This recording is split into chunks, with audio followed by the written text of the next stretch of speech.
His hand paused on the doorknob, eyes scanning the chandelier I hung myself, as if counting what I was worth. My son smiled for the first time in years, not at me, but at the marble floor under his shoes.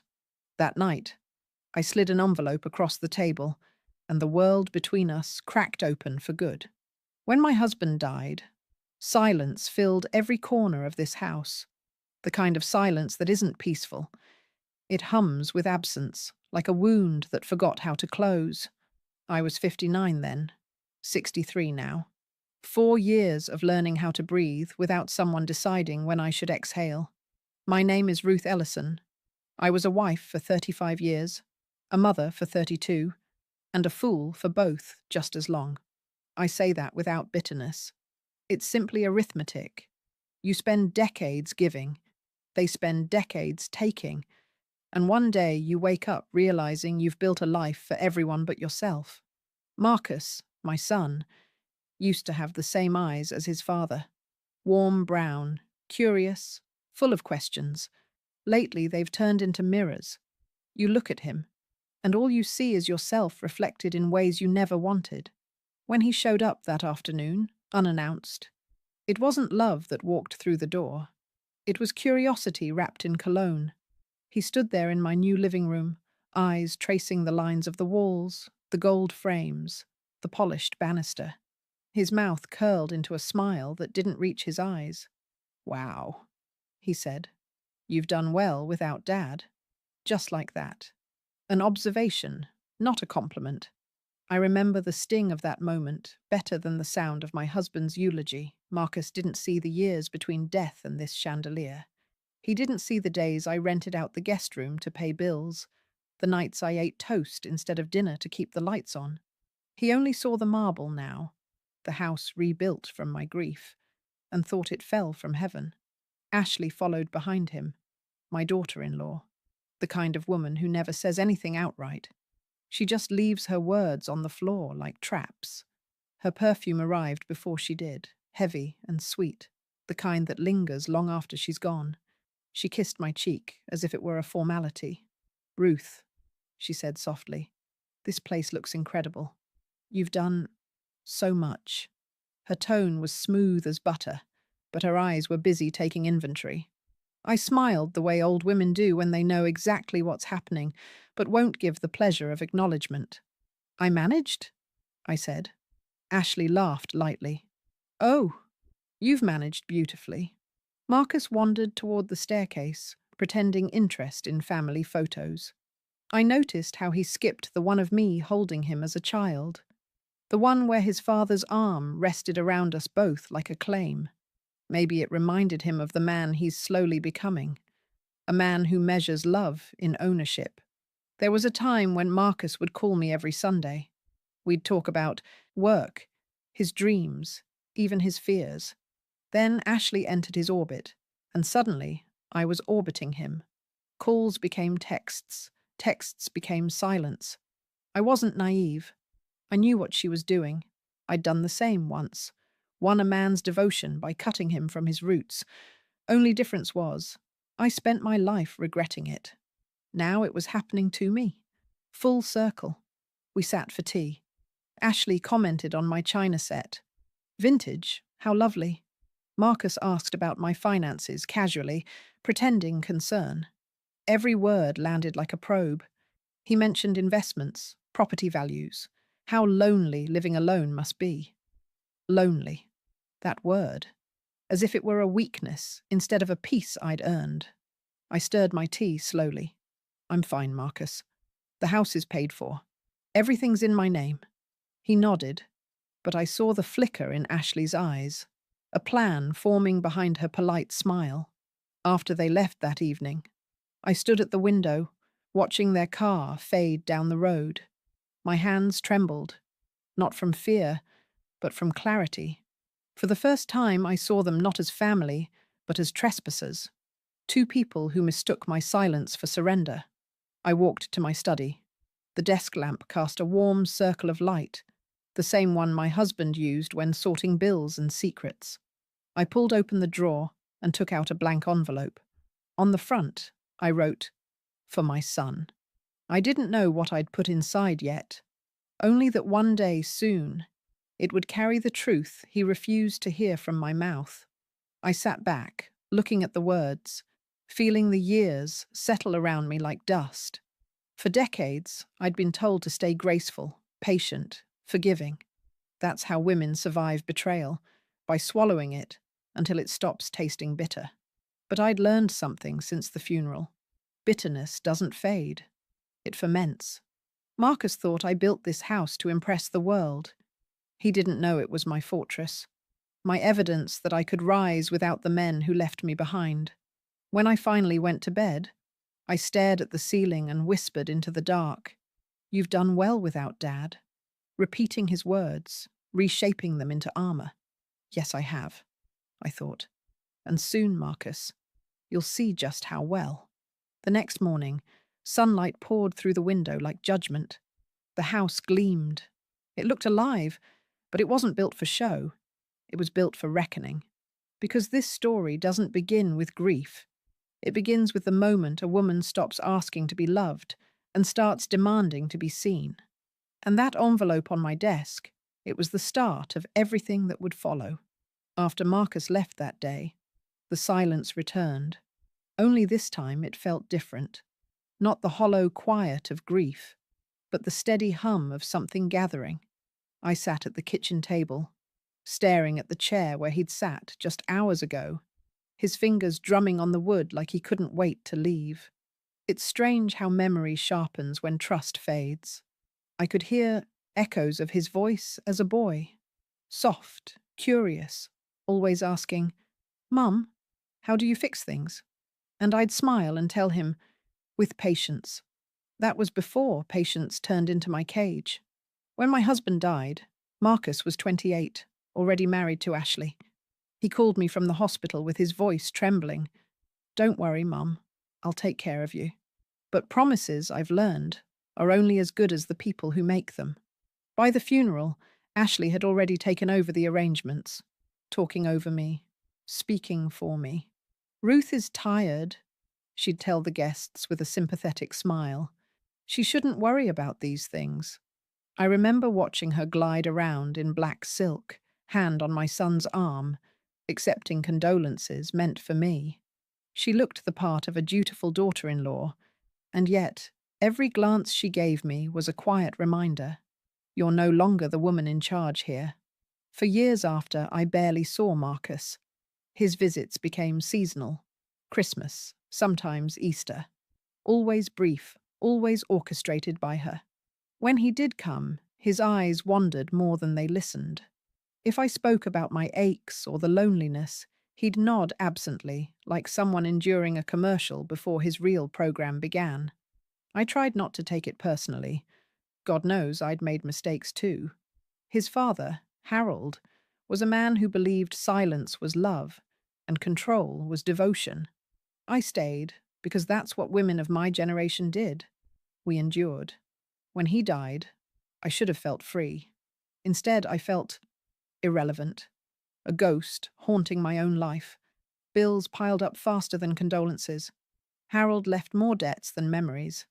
I sold jewelry, my wedding china, even his old office chair. I started renting the guest room to travellers. Lonely men who'd nod politely, but never ask my name. Every dollar I earned went to patching what he'd left behind.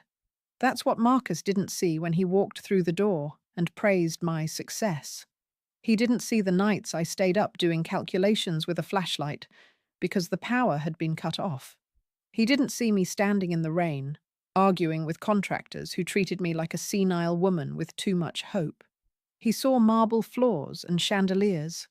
He didn't see the bruises on my hands from scrubbing them clean. What hurt most wasn't his greed. It was his absence when I needed him most. I remember the winter after Harold died. The pipes froze and burst. I called Marcus, crying, and Ashley answered. She said they were busy, maybe next week. I never called again. I learned how to fix the pipes myself that night, with a wrench, boiling water, and sheer fury. I stood in that cold kitchen, water dripping down my arms, and I whispered, "I can do this. Alone." That was the night I stopped waiting for rescue. But motherhood doesn't switch off just because the child grows cruel. You keep loving them, even when it makes you smaller. I used to pray. For him. Not for his success, but for his softness. I wanted him to find a way back to himself before Ashley hardened him beyond recognition. Ashley, she reminded me too much of myself at her age. Clever, ambitious, pretty in that practiced way. I saw it early. The charm, the patience, the gentle way she rebranded manipulation as care. When Marcus brought her home for the first time, I felt a tremor in my chest. Not dislike, but recognition. She never raised her voice, never argued outright. She simply rearranged the truth until everyone agreed with her version of it. I used to do that too, with Harold. It's how I survived. But Ashley didn't use it to survive. She used it to conquer. Sometimes I wonder if Marcus even noticed when his own thoughts started sounding like hers. I remember one afternoon, maybe a year after Harold's death, Ashley invited me to dinner. The food was perfect. Too perfect. Between the wine and her stories, I realized she wasn't interested in my company. She was interested in my assets. She asked small, pointed questions about the house, the deed, my pension. When I deflected, she smiled, touching my hand like we were allies. "Just looking out for you," she said. That's when the fear began. Not of her, but of what she might make of him. Looking back, I see it clearly now. Betrayal doesn't arrive as a storm. It seeps in like damp under the walls, quiet, persistent, almost invisible until it's too late. When Marcus came back that day, standing under my chandelier, the wound reopened. Not because he'd returned, but because I realized how long ago I'd lost him.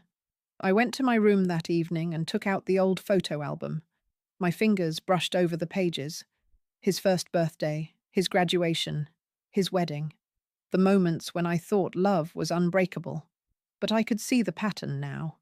My husband controlled me through silence. My son was being controlled through praise. Different tools, same outcome. Both women, me then, Ashley now, using affection as a leash. That realization didn't break me. It steadied me. I understood that if I wanted justice, it couldn't come from shouting or begging. It had to come from patience, the same weapon that had once imprisoned me. Only this time I'd wield it differently. I closed the album, slid it back into the drawer, and looked at the envelope I'd written for Marcus. It was still blank inside, but I knew what it would become. Not revenge, not rage. Truth. The kind that doesn't scream, but echoes. I whispered to the empty room.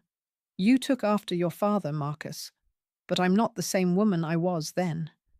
And for the first time in years, I smiled. Not kindly, but with purpose. A week later, they came again. No phone call, no notice. Just the sound of tires crunching on gravel and voices too bright for sincerity. I was pruning the roses when I saw them walking up the path.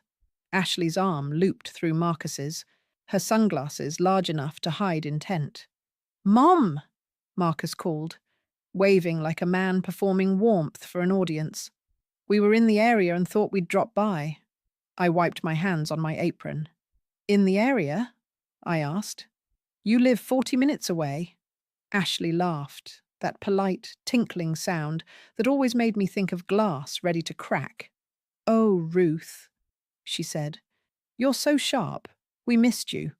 And Marcus wanted to see how the renovations turned out. I looked at her perfectly manicured nails and thought, no, you wanted to see how much you could take. They stepped inside like they owned the place. Marcus moved from room to room, opening doors, commenting on things that weren't his business. "You really modernized it," he said, tracing a hand along the oak railing. "This place must have cost a fortune." "It cost time," I replied. "And patience. Things money can't buy." Ashley's smile didn't falter, but her eyes flickered. She'd wanted me to brag, to open the door she was already halfway through. Instead, I closed it quietly. We sat in the living room. Ashley crossed her legs, elegant and deliberate, and began her performance. Ruth, we've been thinking, she started, her tone syrupy. This house, it's beautiful, but so large. It must be overwhelming for you to manage alone. We could help, you know. Maybe sell it? Find you a smaller place near us? I sipped my tea. Steady hands, even breath. Near you, I repeated, letting the words hang. That's generous. Marcus leaned forward. Mom, it's not about control, we just worry. What if something happens to you here alone? It's not practical. Practical. There's a word men use when they mean profitable. I looked at my son. Really looked at him. He wore his father's expression. Polite concern, masking quiet entitlement. The last time I'd seen that face, Harold was asking me to sign a loan document that drained my savings. I'd signed then. I wouldn't now. You know, I said, setting down my cup. I've managed just fine. But I appreciate the offer. Ashley tilted her head, feigning sympathy. We only want what's best for you. Oh, I know, I said softly. You've always been such a caring daughter-in-law. For the first time, her smile twitched. Marcus sighed, the sound of a man who thought he was being patient with a difficult child. Mum, don't make this harder than it has to be. I almost laughed. Harder than it has to be. The phrase every manipulator hides behind. Tell me, Marcus, I said, leaning back. Whose idea was this? Yours or hers? He blinked, caught off guard. What? Ours, of course. Ashley stepped in smoothly. We make decisions together. Ah, I said. Then I suppose you'll share the profit too. The silence that followed was delicious. Ashley recovered first. Ruth, that's unfair. We'd never take advantage of you. Good, I said, standing. Because I'd hate to embarrass you by proving otherwise. I turned toward the kitchen, pretending to tidy dishes, giving them space to squirm. Behind me, Marcus's voice hardened. Mum, we're trying to help, but you're being defensive. Dad would have agreed with us. There it was. The ghost he always summoned when logic failed him. Your father, I said, turning slowly, believed women should be quiet. Is that the kind of agreement you want? He flushed. Ashley's hand found his arm, calming him with a practiced touch. Ruth, please, she said gently. Let's not argue. Maybe we can look at the paperwork together. I already spoke to a friend in real estate. You did what? Her voice faltered, the first crack in her composure. I stepped closer. You spoke to someone about my property before I agreed to sell it? Her mouth opened, closed, opened again. It was just a conversation, she stammered. You thought I'd die soon, didn't you? I said quietly. And you'd need to be prepared. The color drained from Marcus's face. Mom? I didn't raise my voice. I didn't need to. Years of being dismissed had taught me the power of stillness. You came here today to test me, I said, to see if I'm weak enough to sign whatever you slide across the table. I may be old, but I'm not finished. Ashley stood abruptly, smoothing her skirt. We should go. Marcus hesitated, caught between shame and pride. He mumbled something about misunderstanding, but I'd already turned away. At the door, Ashley tried one last performance. We'll talk again when you're calmer, she said softly. I smiled. Oh, I'm calm, I told her. You should worry when I'm quiet. The moment the door shut, I felt something inside me shift, something hard and certain settling into place. They thought they'd seen weakness. What they'd really seen was patience, sharpening into resolve. I sat down again at the kitchen table, the same place where I'd once taught Marcus to count coins, the same table where his father once told me I'd never manage without him. I reached for the envelope on the counter, the one marked for my son. Still blank, still waiting. I held it between my hands like a promise. It wasn't time yet, but it would be soon. The phone rang 2 mornings later while I was sorting old receipts. A polite voice on the other end introduced herself as Nancy from the law office. She said she was just confirming my signature on the property transfer forms. For a moment, I couldn't speak. I felt something cold ripple up my spine. I'm sorry, I said slowly. What property transfer? She hesitated, papers shuffling. The documents authorizing the sale of your house, Mrs. Ellison. Signed last week, witnessed by your son. I stared at the phone like it was speaking another language. There must be a mistake, I whispered. I didn't sign anything. Her voice softened, embarrassed. Oh, then I think you'd better come in. When I hung up, the silence wasn't just heavy. It was suffocating, the kind that presses down until breathing feels optional. I sat there, the clock ticking too loudly, the kettle hissing behind me. They'd done it, Ashley and Marcus. My son had stood by while she forged my name. By the time I reached the lawyer's office, my hands were trembling so badly I could barely hold the pen to sign my statement. Nancy laid the papers in front of me. Neat, official, monstrous. There it was. My name, written with confident loops. Not my handwriting, but close enough that any stranger would swear it was. Who submitted this? I asked. Your daughter-in-law brought it in, she said gently. She said you were ill and didn't want to make the trip yourself. For a long time, I just stared at that line. Ill. They'd painted me as senile, fragile, an old woman ready to be managed. Marcus had signed as witness. The betrayal wasn't just greed now. It was annihilation. They wanted not just my house, but my identity erased. I walked home in a daze. Every streetlight seemed to flicker harder than usual. The house felt different too, as if it knew it was being stolen. That night, I sat at my desk with a glass of whiskey and my late husband's old ledger. He used to hide everything in plain sight. Debts, insurance policies, quiet arrangements. I started leafing through, desperate for something, anything to fight back with. And then I found it. An old file marked Life Coverage, Secondary Beneficiary. I opened it, and there it was. Harold's life insurance.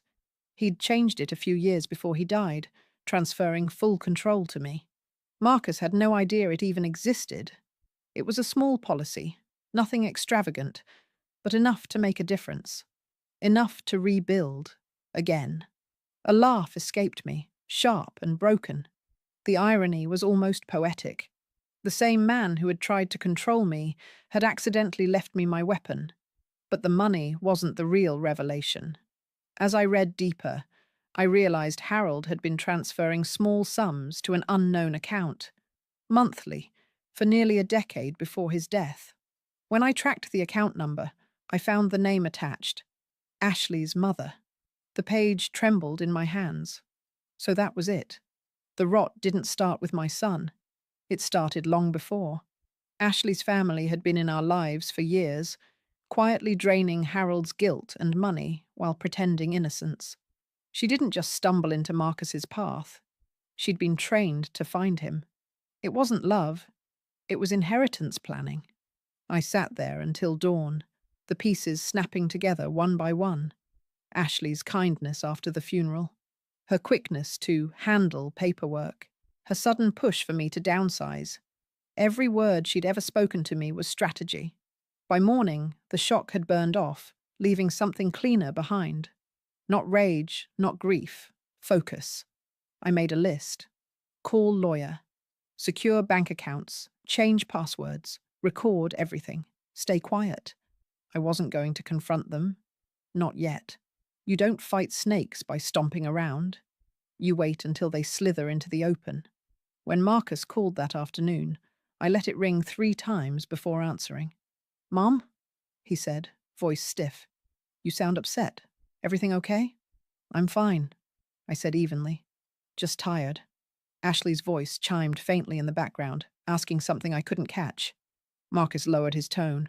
Listen, about the house. Ash might have gotten ahead of herself.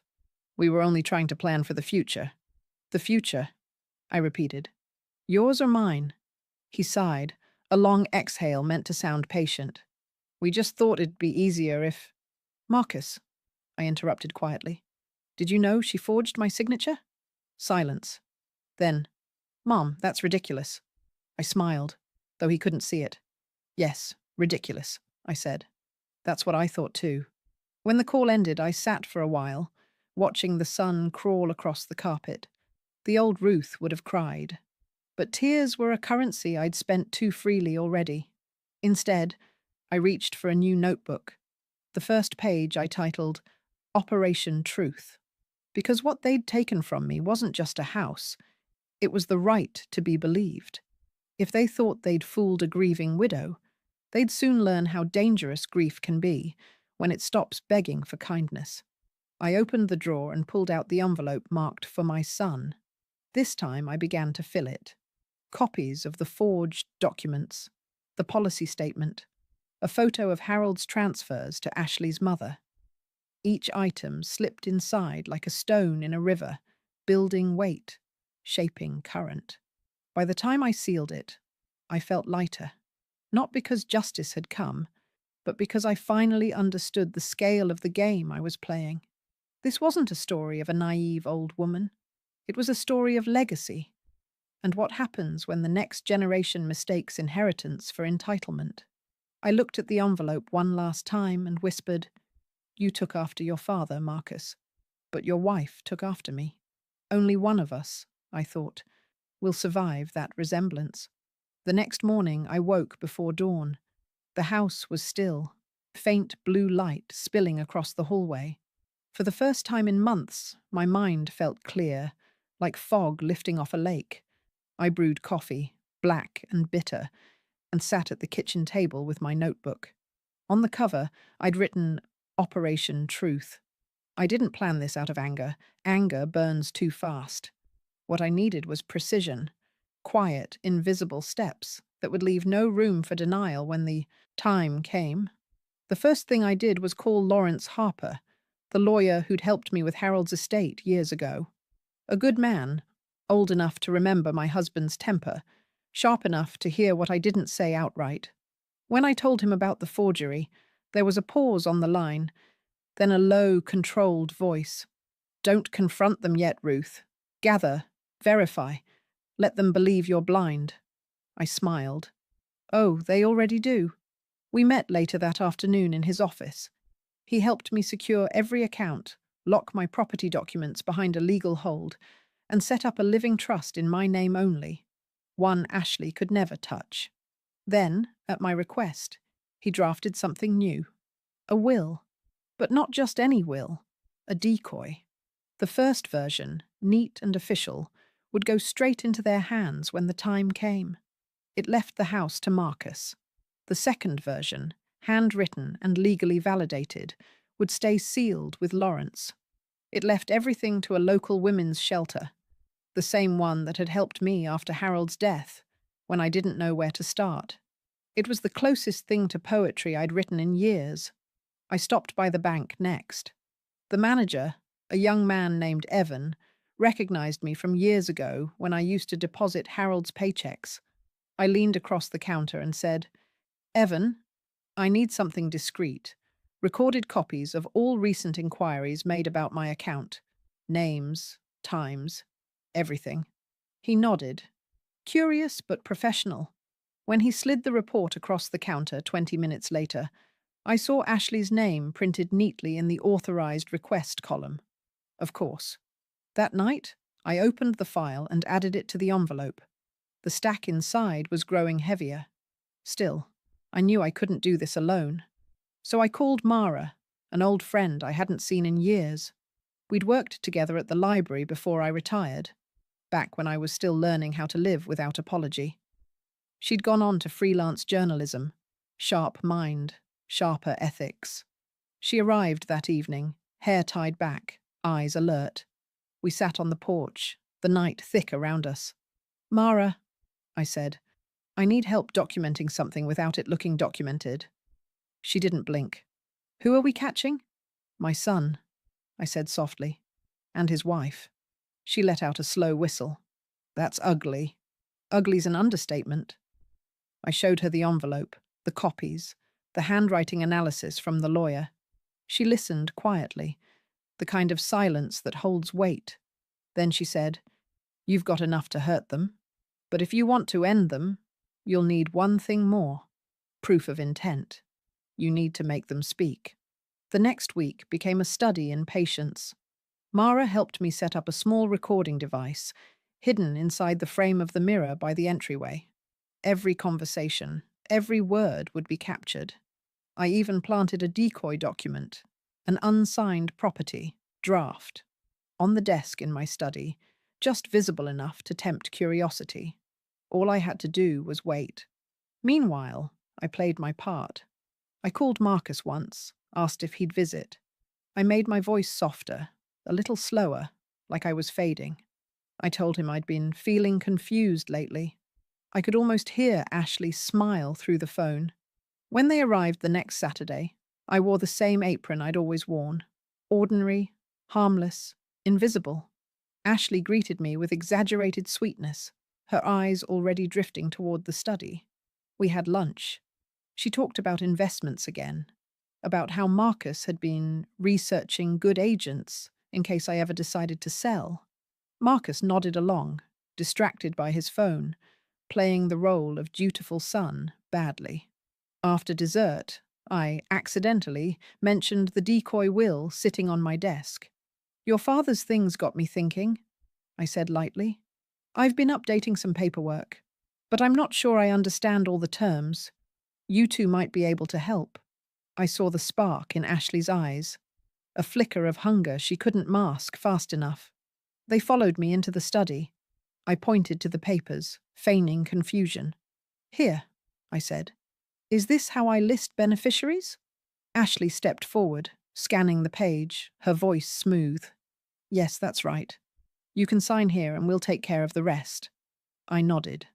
Of course. You always take care of things, don't you? I signed nothing. I smiled, thanked them, poured tea. The recorder caught every word. After they left, I sat in that room for a long time, letting the quiet settle. My pulse was steady. I felt not anger, but something more dangerous. Satisfaction. By nightfall, I'd transferred the recording to a flash drive and placed it into the envelope. The sound of Ashley's calm deceit was almost tender, like she thought she was untouchable. I sealed the flap and wrote one more thing on the front, beneath for my son. To be opened when love no longer means obedience. Then I called Mara. It's done, I said. She laughed softly. You've got them, Ruth. Not yet, I said. First, I'll let them believe they've won. Because victory, I'd learned, is sweetest in silence, and deadliest when it arrives dressed as surrender. By the time the day arrived, everything was in place. The house gleamed like it was preparing for company, which, in a way, it was. Not for guests, but for judgment. I cooked Marcus's favorite meal, roast chicken with thyme, mashed potatoes, and the gravy recipe he used to beg for when he was 8. I set the table with the good china, the kind Harold used to forbid me from using just for ourselves. Tonight wasn't just anything. Tonight was closure dressed in porcelain. They arrived early, wearing smiles that didn't touch their eyes. Marcus carried a bottle of wine. Expensive, unnecessary. Ashley wore white again, like innocence could be sewn into fabric. Mom, Marcus said, kissing my cheek. This looks incredible. It's good to feed family, I said simply. Dinner was polite. Too polite. The kind of calm that precedes earthquakes. I played my role. Gentle, uncertain, a little forgetful. Ashley did most of the talking. She asked about the new documents, said she'd love to help finalize them. Marcus nodded along like an echo. When plates were cleared, I stood and said, I have something for you. Ashley's eyes flicked to Marcus. He looked cautious, curious. I went to the study and returned with the envelope, the same one I'd been feeding for weeks. I laid it on the table gently, as though it were delicate. For my son, I said. I've been meaning to give this to you. He frowned, a nervous smile tugging at his lips. What's this? A mother's gift, I said softly. Everything I've left for you. Ashley leaned forward, her fingers grazing the flap. Marcus looked at her, uncertain, but she gave a small nod. He opened it. At first, silence. Then the sound of paper rustling, slower, heavier, the forged signatures, the bank records, the transcript of the recorded conversation, the letter from my lawyer outlining the pending charges if the forgery proceeded. His eyes darted to mine, wide and frantic. "Mum, what is this?" "It's proof," I said quietly. "Proof of what you allowed, what she planned, what I endured." Ashley reached for the papers, but I was faster. I placed a second document on the table. My decoy will, bold and official. "This," I said, "is what you thought you wanted." Marcus's face paled. Then I placed the real will beside it, sealed in blue ribbon. "And this," I continued, "is what you actually earned?" Ashley's voice broke first. "You can't be serious." "I'm very serious," I said, steady. "This house will belong to a women's foundation when I'm gone. Everything else, gone, donated, erased. I'll leave the world lighter than you left me." Marcus slammed his fist against the table. "You're doing this out of spite." "No," I said, my voice even. "I'm doing this out of memory." He looked bewildered. "Memory?" I nodded. "Of every time I begged you to visit. Of every bill I paid alone. Of every lie she told that you believed, because it was easier than facing your own guilt." He opened his mouth, but I raised a hand. "Don't," I said. "Not tonight." Ashley stood, trembling now, her facade cracking. "We can fix this," she said. "We'll undo the paperwork. Just tell us what you want." "What I want," I said, "is honesty. You used my grief to build your comfort. You pretended concern so you could count my walls, my windows, my worth. You've mistaken love for access. But love is not an open door. It's a boundary." Marcus pushed back his chair, standing. His face was red, his voice shaking. "You don't understand, Mom. You've been impossible to talk to." Ashley was trying to help. "Help herself," I corrected. "And you let her." He tried to meet my eyes, but couldn't. He looked at Ashley instead, searching for direction, and that was all I needed to see. The man I raised was gone. What stood before me was her creation. I slid another paper across the table. A letter. Short, typed, legal. "That's from my lawyer. It explains the next steps. I haven't pressed charges yet, not officially. That's your last mercy." Ashley's lip trembled. "You wouldn't ruin your own son." I met her gaze, calm as stone. "I already did that once, when I raised him to believe a woman's silence is love." The words landed like a verdict. Marcus sank back into his chair. His hands covered his face, his voice breaking. "Mum, please." I wanted to reach out, to comfort him. The ache in my chest nearly betrayed me. But mercy, I realized, isn't always kindness. It's clarity.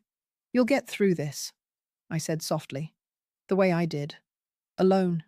Ashley stood abruptly, grabbing her purse, her voice high and cold. "Come on, Marcus. We're leaving." But Marcus didn't move. He just sat there, staring at the evidence of his own undoing. When they finally left, I watched their car pull away, tail lights fading into the dark. The air was still, sharp with the scent of time and endings. I walked back to the table and gathered the remains of the evening, the wine glasses, the papers, the crumbs of a meal no one had truly tasted. Then I picked up the envelope. It was empty now, its purpose fulfilled. I held it for a long moment before tearing it in half. The sound was small, but final. In that moment, I didn't feel triumphant. I felt clean. The kind of clean that comes after a storm, when the air still smells like lightning.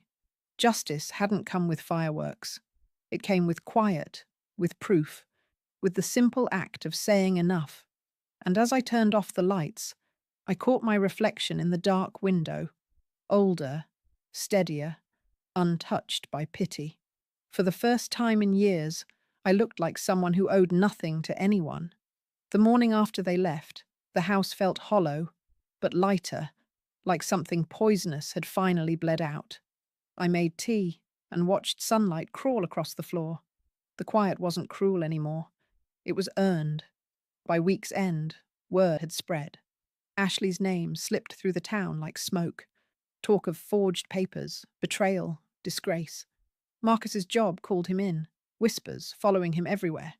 I didn't gloat. I just let silence do what justice never could. He came to me days later, shoulders bent, eyes red. "Mum," he said. I didn't stop her. I thought I could fix it. I looked at him for a long time. "You wanted it easy," I said, "and easy destroys people." He flinched, tears trembling. "Do you hate me?" "No," I answered softly. "I just don't trust you, and that's worse for both of us." When he left, I didn't cry. Grief had become an old visitor by then, familiar, harmless. Months passed. I visited the women's shelter I'd named in my will, the one that would inherit the house. Standing in those narrow rooms, I saw women folding their pain into plans, the way I once did. "This place will be yours?" I told the director. "It's time it belonged to someone who knows the cost of keeping it." Now the house stands quiet again. The air smells of roses and forgiveness I don't owe anyone. Marcus writes sometimes. Short letters, humbled words. I read them, then tuck them away. Some silences are sacred. I've stopped confusing peace with forgetting. Justice didn't arrive like thunder. It came like morning light, slow and certain. And when I think of everything I lost and everything I reclaimed, the truth settles inside me. Love doesn't end when they betray you, but self-respect begins when you stop forgiving cruelty.